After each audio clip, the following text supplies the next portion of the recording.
Let us continue. Let us now proceed to Department of Education, Vision, Mission, and Core Values. DEPED mission: to protect and promote the right of every Filipino to quality, equitable, culture-based, and competent basic education, complete basic education, where students learn in a child-friendly, gender-sensitive, safe, and motivating environment. Teachers facilitate learning and constantly nurture every learner. Administrators and staffs, as stewards of the institution, ensure an enabling and supportive environment for effective learning to happen. Family, community, and other stakeholders are actively engaged and share responsibility for developing lifelong learners. What's the importance of having a mission in this world? Its importance is to demonstrate your organizational values to both your employees and the general public. The mission statement is not simply stating your company's desire to be the best in your field or make the best product. Instead, it is a way of showing what makes your company stand out and what makes its future so bright. The DEPED mission is student-centered, protecting the right of every Filipino children. In this mission, show constructivism teaching. The teaching facilitate the learning and the pupils will create their knowledge. At the back of the classroom, the support is created, that is the administrator and staff. The school cannot come to its existence without them. We have the saying that we need the community to educate a child. That is why the family, community, and stakeholders are encouraged to participate in molding the learning of the students. Okay, DepEd Vision states that we dream of Filipinos who passionately love their country, and those competence and values enable them to realize their full potential and contribute meaningfully to building the nation. We are learner-centered public institution. The Department of Education continuously improve itself to better serve its stakeholders. A vision is a practical guide for creating plans, setting goals and objectives, making decisions and coordinating and evaluating the work of any project, large or small. The vision of depth and passionate love is more than a true love. Your country and you is one in heart and mind and in soul. In here, our government wants Filipinos to have a patriotism for our country. Education Center is its learner and continuous improvement is required to its institution. The DepEd core values: maka-Diyos, love of God; maka-tao, love of others; maka-kalikasan, love of nature; maka-bansa, love of the country. Our core values reflect the Filipino values and we pass it to our children. Love of God, love of others, love of nature, and love of country. Under DepEd core values indicator concrete manifestation, okay, and as of DepEd order number 8 series of 2015 on page 20, for the core values of the Filipino child be reflected in the report card. The core values had been translated into behavior statement. That is why our report card at the back has its core values, and the teacher monitor the child's behavior inside the classroom. In addition, indicators had been formulated for each behavior statement. School may craft additional indicator for the behavior statement but must ensure that these are child-centered, gender-fair, and age and culture appropriate. To support the development of these core values, the school must make sure that their homeroom guidance program promotes them. Additional opportunities may be integrated into class discussion in all learning areas. We can see this at the back of the child report card.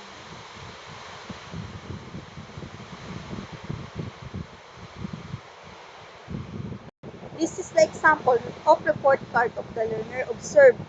Okay. These are the core values: maka-Diyos, maka-tao, kalikasan at makabansa.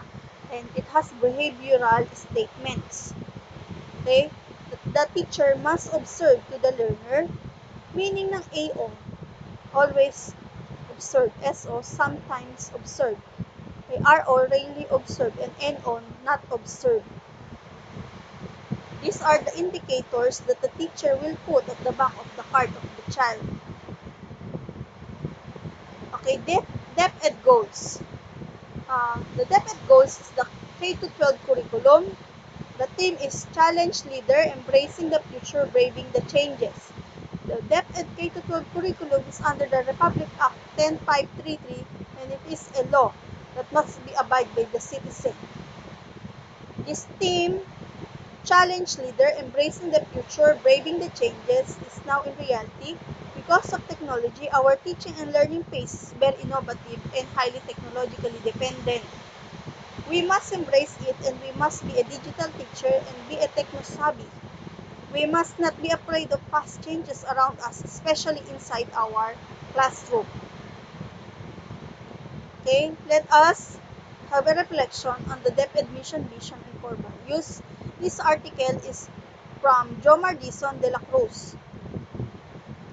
Jomar Dizon de la Cruz, the DepEd vision first part means that the institution dreams of producing students who have love for their country and skilled enough to contribute to the country's progress.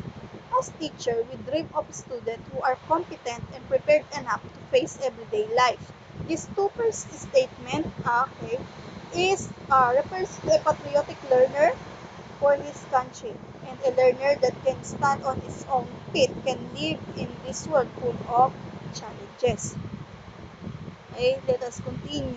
We teachers dream to have students who are holistically developed and ready for life. Our vision or dream as teacher is much related to the DepEd vision in a way that the institution, the DepEd, and the teacher had the same goal in mind. That is to produce students who are skilled with the right values and competence that they can use as they go on with their day-to-day lives. The third statement and the fourth statement sentences talk to us, teacher, because we are the molder of these children or those children. We must teach them to be ready in life with skills, knowledge, and right attitude. It is emphasized on the second part of DepEd vision, the concept of learner-centered and continuously improving. Teaching must be learner-centered, that is learning. The learning must be done by the student and the teacher must only facilitate the learning. It requires active engagement or participation of the learner while doing it or delivering the lesson. Teaching and learning process must not only a one-man show. It is not only the teacher who will do the talking or sharing. There must be also student involvement. Learner-centered, meaning the teacher facilitates the learning and the learner will construct his own knowledge. Here in the Philippines, education is free, and this education has different law protecting the children. In our college time, NCBTS taught to us our classroom must always be conducive to learning. The environment from where the learning happens must be conducive, child-friendly, gender-sensitive, and safe for the learners. The teacher should facilitate learning and constantly nurture every learner, even administrators, staff, and non-teaching personnel must see to it that the school is very enabling and supportive for effective learning. The teaching and learning process must not only be confined between the teacher and the student. Active engagement of the family, parent, community, barangay official, and other stakeholders is necessary to develop lifelong learners. And this statement talk about the whole community because we need to be together or with the community to educate the child. Okay, aside from the DepEd vision and mission, the core values are also essential. They serve as guide in doing the teaching and learning process. We should manifest or practice the four core values in any simple ways that we can do. The core values are love of God, maka-Diyos, love of fellow men or others, makatao, love for the nature, mga kalikasan, and love for the country, kabansa. Okay, every program or co-curricular and extracurricular activities done in school must be guided by the said values. Through such values, we can live the life of child. Can These four core values are very important in the child's life because it is become the foundation of who he will become. So teacher must not fail to teach those. Through such values, we put our vision and mission into reality.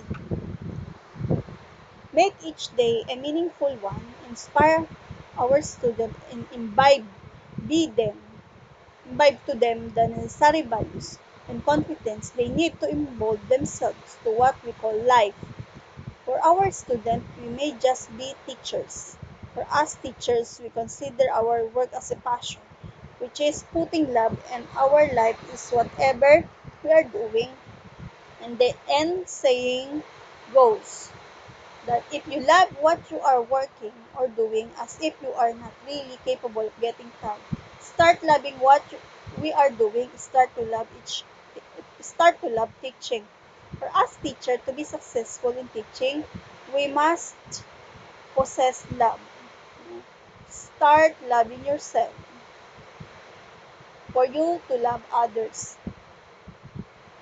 Love what you are doing for you to not feel tired and for you to able to teach those little children full of patience, full of love,